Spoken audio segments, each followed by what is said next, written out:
Hey there YouTube, I'm Yukitsu, this is Yukitsu Times, welcome to my channel, welcome back to Battlefleet Gothic. So, continuing on, just trying to make our little guide series for noobs, because I like this game, and I think that a lot of people have been asking for some help with certain things. One of the things that my friend that I've been playing 2v2 with, and of course some people on some forums have been asking, is what are good upgrades to take on ships?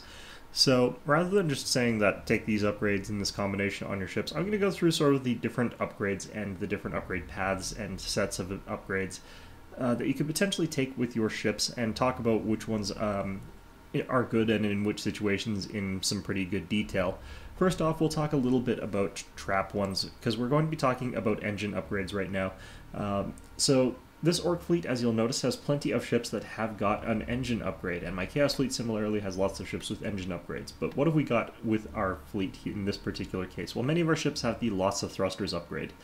This is an increase to your combustion gauge of 25%. So if we think about our combustion gauge as having 100 points, this would give it 125, meaning that we would travel 25% further, which is by itself a pretty decent ability under certain circumstances and for certain factions.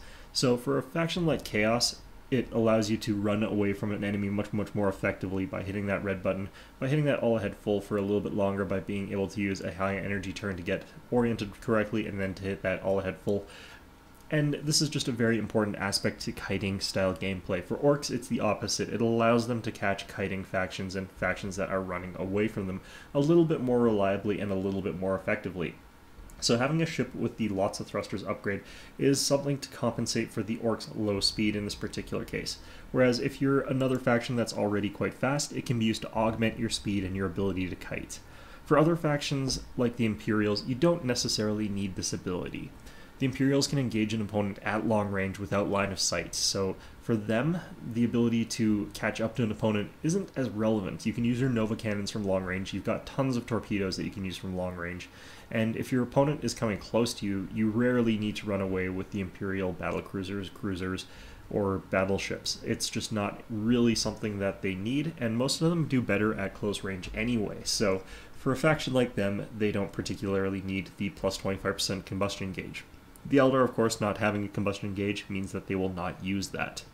So that's the ability that we're going to highlight in today's episode, talk a little bit about it and show you some games with it. Now, I don't have any games pre-recorded, so I'm just going to play them and talk over them, but it's going to give us a chance to let us see sort of the effects of them. Now, the thing is, almost every single one of the upgrades is invisible.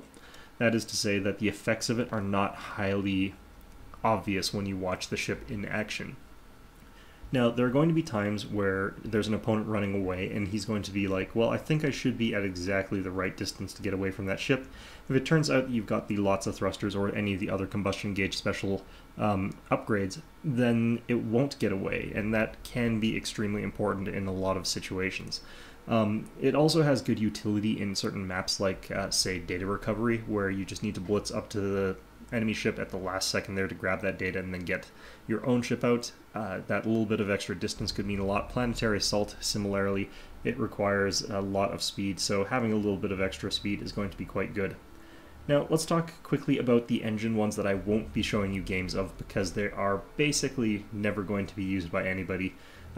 There's the Mechboy tuned engines and the equivalent for every other faction, and this one is if you suffer a critical hit to the engines, the penalty is divided in two, so you move at 75% speed instead of 50% speed.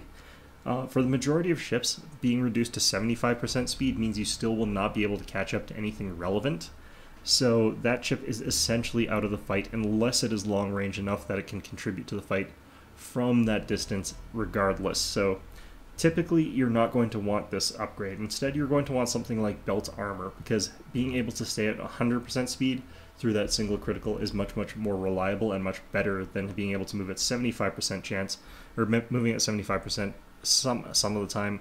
I mean, realistically, you just are not going to have enough speed to catch up to your opponent with 75% or get away from anything with 75%, so that upgrade is just a bit of a trap.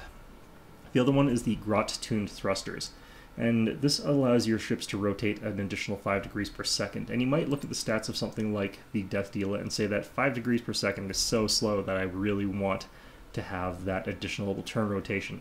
But you'll notice that my heavier ships have got micro warp jumps almost across the board because it is an extremely useful ability on the orcs. If we look at Chaos, they've got the ability to do the faster turns using the, I can't remember the name of it, high energy turns. Same with the Imperials. The Eldar have usually got things like 30-degree turns. So there is no faction that really needs those additional turn radius points. The orcs are the ones that come closest to needing it, but really you do want to be giving all of your ships that are sort of heavier than the Basha micro warp jumps, because it is just too useful for the orcs in too many situations, and it can be used to rotate the orca ships if you absolutely have to. And even if you don't, if you've got ships that have things like torpedoes, you've got things like zap cannons, they've actually got fairly decent arcs of fire. So if we look at our zap cannon here, it has a 270-degree angle of fire. While it's turning, it's going to be able to contribute some damage at least as it sort of lumbers around towards the enemy. Its broadsides are quite strong, so there isn't anything particularly too bad about overshooting your target with this ship and then having to slowly rotate, because typically that means that you rammed a ship on the way. So that just really is not a particularly good upgrade for anybody. Now, we're going to have a different one for cutting plans, or the equivalent of it. We'll probably be using Chaos for that particular playthrough, but I wanted to talk mostly about those two just to get them out of the way so that you know not to take them. They're just really situational and not particularly strong in the situations where you would normally use them, and also their use is really mitigated by other abilities that you will have and will be using much more often. Now, of course, the big reason not to take these if you're Eldar is that you've also got Vol's Maneuver, which means you can instantly turn 180 degrees, so for them it's extra useless. Anyway, let's go ahead and get into some games, and I'll just show you some of the effects that you're probably not going to be able to see. I mean, it's very difficult to look at a ship and say that, oh yeah, that one definitely had lots of thrusters, or that one definitely didn't have lots of thrusters. But there are plenty of matches where I've had situations where it was decided by the ability of my ships or the enemy's ability to close a long distance, or to keep a chase up, or to force me to deplete my thruster gauge much more rapidly than I would have wanted to. So there's lots of applications for this one. It's a very good one to have in a lot of situations. Take it on your orcs, take it on your chaos, and it's not going to let you down if you're finding yourself in those situations where you want to kite or where you want to avoid being kited. Alright, we're looking at orc versus chaos match, and this is a hell match for chaos. Like, we're going to go ahead and just take a real heavy hitter sort of thing. Now, there's a lot of players, I think, out there who think that you should just spam Savage Gunships, but I'm just going to take them to fill in points. I don't really need them. Like, I could take a Basha instead, but we'll take the Savage Gunships just because they're good points filler. I can put them out front, and possibly they'll end up getting hit by fighters or something like that. That would be nice. Assault boats. I don't know, I'm not too worried about assault boats with this orcish fleet here. So, our goal in this fight is to not get kited by the Chaos assholes, basically, and for that purpose, I mean, this is a perfect matchup to demonstrate the effects of extra boost, and having that sort of extra boost and not having that extra boost, because we need to get into close range combat with all of our ships here, and preferably also with our tractor cannons. Just pull him right into the mouth of our Death Dealer, because the Death Dealer does not have upgraded thrusters, so it's going to be a big slow molasses brick. Alright, let's go to switch up our behavior. This is the only one with unique abilities, and it's just a plasma bomb. I use it to clear out like a... Oh wow, my opponent has a lot of escorts. Okay. Well, not a lot. It might actually be like light Hellbringers. Alright, so he's popping everything into, what's it called? Running silently, but you can still tell that they're all over there. Well, with everything running silently, this is going to be pretty interesting. It's going to make it harder for me to do my blitz charge at the last second, but you know what? It doesn't really matter too much. Oh wow, just really using that tack cog, isn't he? Yeah, it looks like he's just trying to maximize his use of it, get all of his ships into running silently.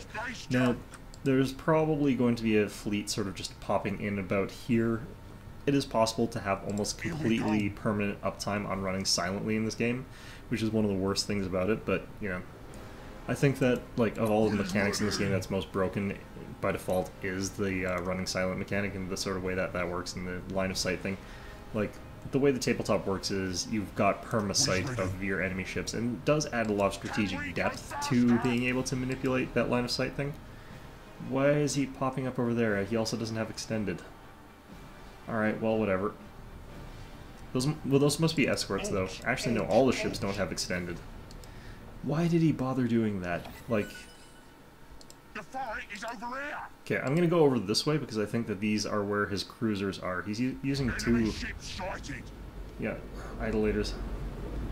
I picked correctly. Okay. So we're gonna head over here towards where his cruisers are because I think that this is where, like, the real kitey bastards are gonna be. Like, those idolators sort of come in and they try to actually fight you directly because that's all they can do. They're not carriers, they're not long range. But these carriers of his are going to definitely, or whatever they happen to be, I don't know what they actually are. Alright. So let's do the blitz. Enemy ship sighting.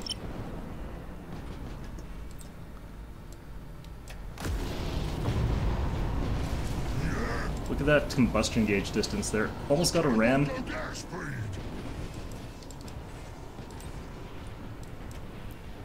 Let's see if I can't use this opportunity. My opponent. You got it. Let's use this so that he can't get special orders off that guy. Alright, lots of demoniacs coming here. Let's do this before he ruins my ability to at least even do a boarding action on this. That is a Corn Hellbringer, I think, because these are all demoniacs. Alright, so... rammed.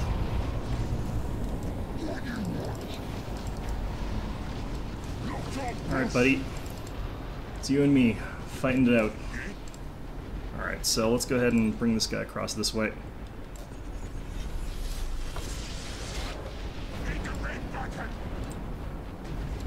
I'm not gonna get that ram here. Not because I didn't have enough ram, but because I fucked up my angle. Alright, let's put this on that. That's one of his ships down. Let's go ahead and use a taunt on his sticks. I don't want that sticks doing any more damage to me. Alright, my opponent's using a tactical cogitator again. Oh, this guy's actually getting pretty pounded. I figured actually I'd have a little bit more time there. Let's go ahead and go down this way.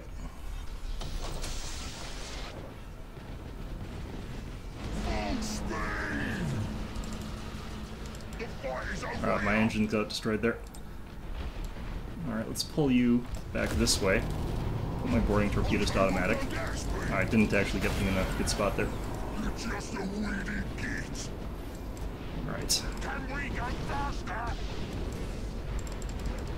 Let's get you guys sort of over this sort of way in the fight. I'm gonna want to try and ram this guy, I think. A lot of my systems got disabled. That's the thing about carrier play. But I think I've done enough damage that it doesn't really matter tremendously. Alright, so I'm going to try and finish this guy off with a ram just because it's fun. Bonk. Alright, there we go.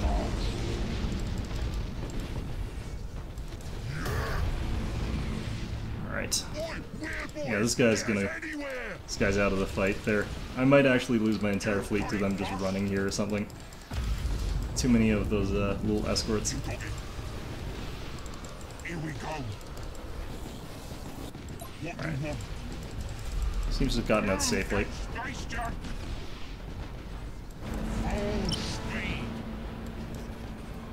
So we got one ship that can still use its abilities to full. Boom. Alright, so this guy's gonna probably explode pretty soon as well. Alright, this is a Mark II, I think. Yeah, that's a Mark II. I don't really care about a Mark II. Alright, that gets rid of that swarm of fighters there. Let's try and get up to these guys. Yeah, we'll set this to automatic now.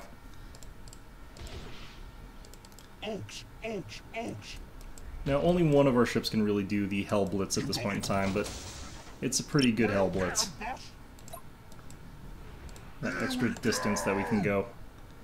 Go that extra mile compared to our opponents. That's what we do. Yeah, we're picking at them from this distance anyway, so Let's change our priorities on the targets. I want this one to be a higher priority one, so I'd want to be firing my stuff at it, preferably. I can't remember if I did that backwards, I might have. Alright, so let's go ahead and do a Hell Blitz.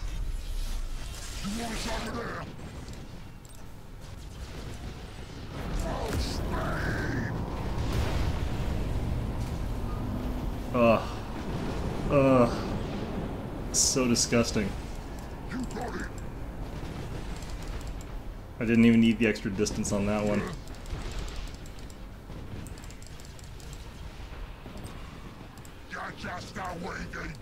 I don't know why we got the icon saying that he's being taunted here. He isn't, but... Alright, let's go ahead and get this guy down towards over here. You want us over there? See if we can get a lightning strike on this guy. No, he's gonna get away. You're just a waiting game. Damn it.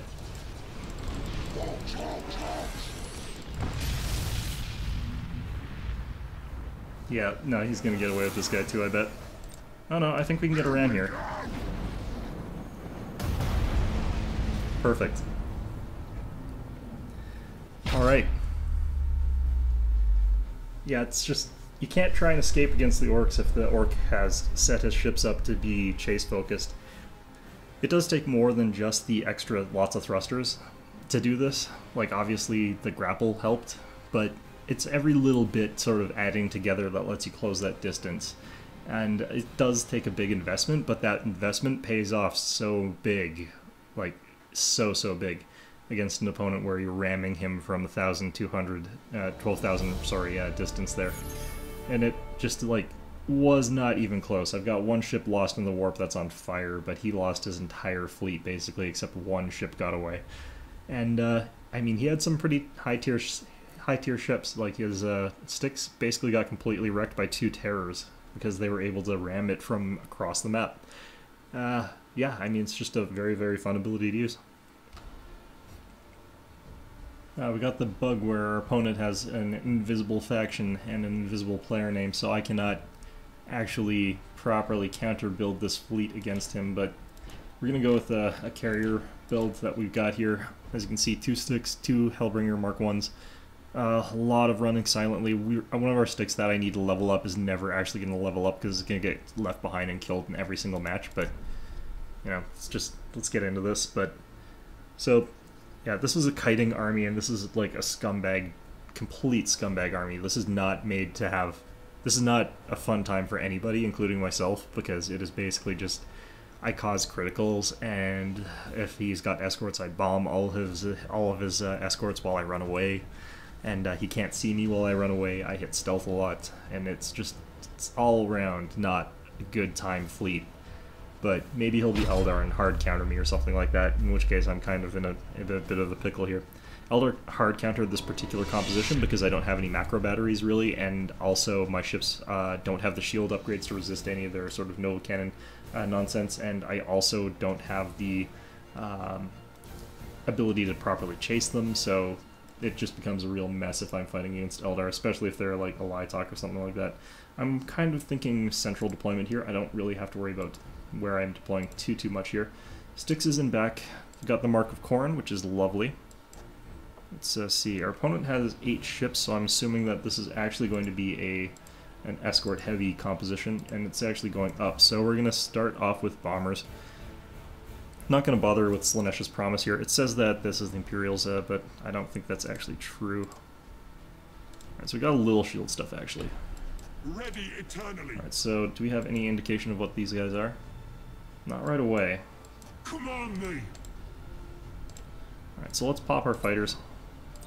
This might give away our hand a little bit, but... Alright, so the fact that we can sort of sprint across the map if we have to try and get at him is going to be good, but it is very, very strong for us to be able to run away from him, because with all his escorts, they're probably going to have that mobility that they need to catch up to my fleet if I don't do it, so... it's going to definitely be something we want to keep in mind.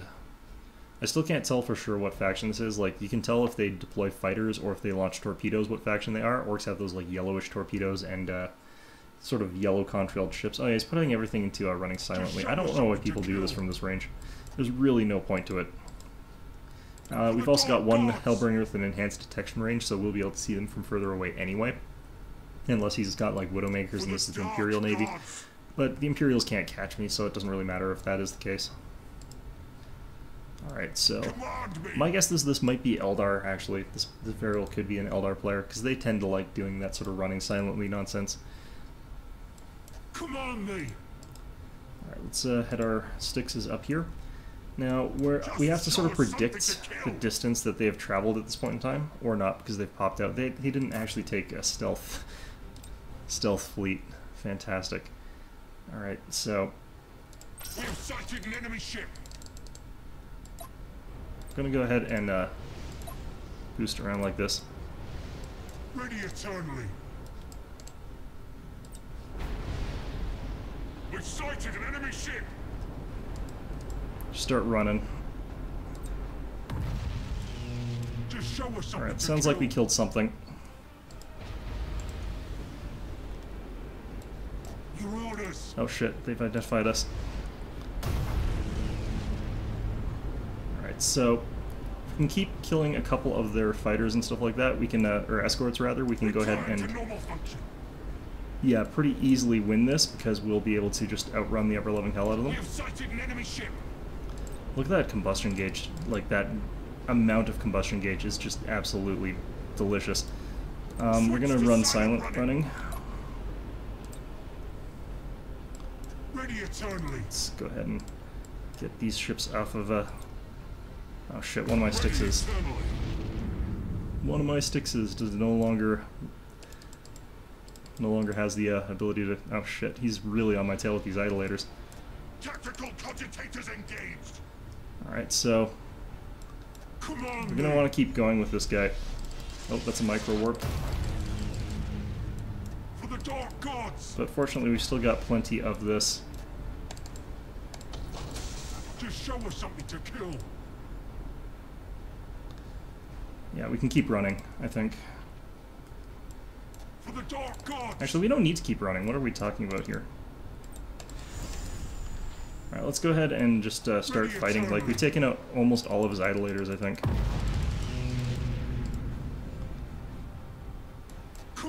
Like, he's taken a ton of damage already, so let's go ahead and just pop these guys onto demoniacs here. Actually, no, I don't want to do autocast demoniac. I want to do manual demoniac. Beginning demonic strike.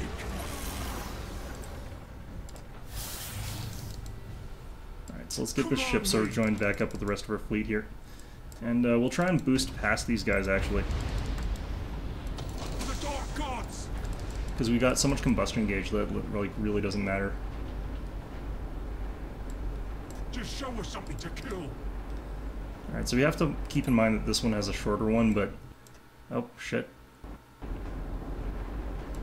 Ready eternally. Alright. So this guy's at, like, no health whatsoever. Can pop running silently on our ships now. We'll just wait till we see some fighters or something like that heading towards us, maybe? Nah, let's just hit running silently now. Switch to silent running. And that is basically going to be a game. Like, he missed his opportunity to get me. Your orders. Alright, so we kind of want to kill this idolator. Your orders. He's got a bomber launch coming up soon. 13 seconds. Okay. For the dark gods. I don't have the extended running silently yet, but...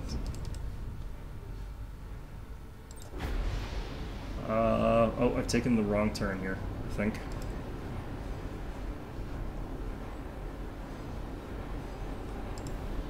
Alright, we're just gotta keep this boost active until we get out of that range. There we go, I think we dodged it. Yeah, just barely. Okay, perfect. Let's get out of this. It's gonna be a little while before he gets another auger. Alright, you guys are aiming at your generators, or your engines rather. Yeah, one Hellbringer has no hope of ever catching up to my ships and actually doing anything, so...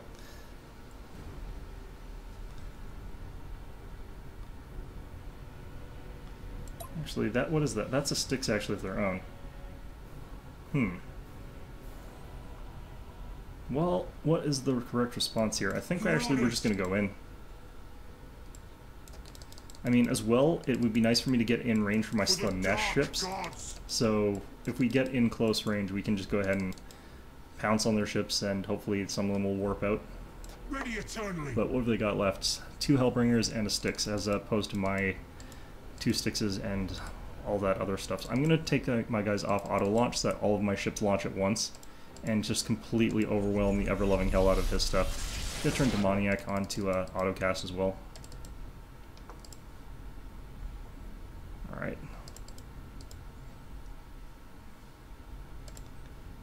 I think we want to actually just boost up to this guy and then auto-launch all of our fighters. Oh, maybe we can cancel the warp on this thing. There we go, got it. That's one.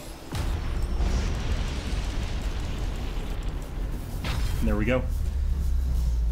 He just couldn't outboost me, so I don't, yeah, that was a really poor army composition choice on his part, just to choose to take those carrier swarms and those bomber mixed with those escorts, because those escorts really did get whittled down and they couldn't catch me. So, yeah, it was working out pretty well. It really, really was a great one for highlighting as well, that sort of difference that it makes when you've got the ability to boost much longer than your opponent. Although one of my ships admittedly didn't have that extended boost, so, you know, it partly just came down as well positioning and luck, because the Styxes were further back in the formation, so they weren't as likely to get caught in the first place. But, you know, it's those little things. Anyway, I hope you found this video enjoyable, and of course, as always, hope to see you all next time.